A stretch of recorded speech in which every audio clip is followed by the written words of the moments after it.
Un travailleur de la santé atteint de la COVID-19, ce n'est jamais une bonne nouvelle, encore moins quand celui-ci a travaillé à l'urgence d'un hôpital.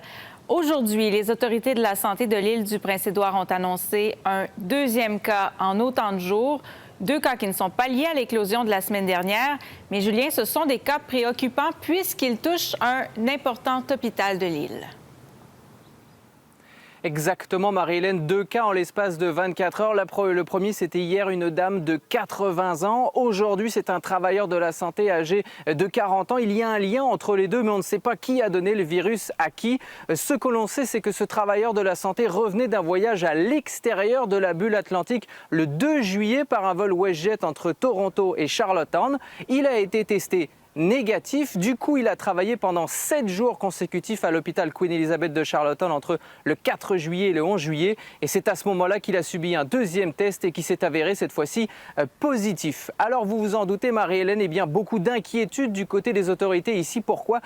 Parce que cette personne a été en contact avec plus de 100 patients et plus de 125 employés à l'intérieur même de l'hôpital Queen Elizabeth de Charlottetown, le plus grand hôpital ici à l'île du Prince-Édouard.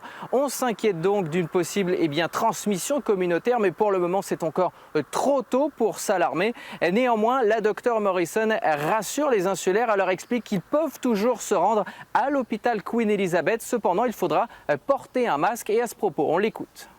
Les insulaires doivent être rassurés qu'ils peuvent aller à l'hôpital La Reine Elisabeth. Et puis, je les encourage de mettre un non-medical mask pour aller s'ils peuvent.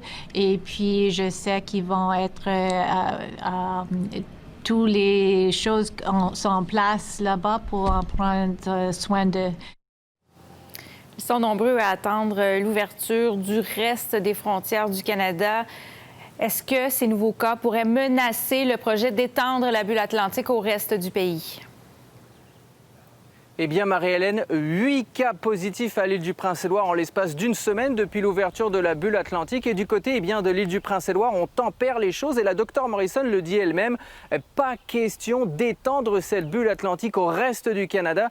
Pour elle, c'est bien trop tôt. Pour l'instant, on doit s'occuper des cas de la COVID-19. Et à ce propos, on va écouter la Dr Morrison sur ce sujet. À cause du voyage hors du province, des cas, hors du boule atlantique, aujourd'hui, ce ne serait pas quelque chose que j'aimerais annoncer pour certains. Alors, on va encore discuter, mais ce n'est pas une décision pour la boule canadienne pour aujourd'hui. Le Premier ministre Denis King l'a dit ce matin, les 24 à 48 prochaines heures à l'île du Prince-Édouard seront déterminantes. Soit on a évité le pire, soit on se dirige vers un scénario catastrophe à l'île du Prince-Édouard. Je suis certaine, il y a énormément de tests qui seront effectués au cours des prochaines heures. Merci beaucoup, Julien.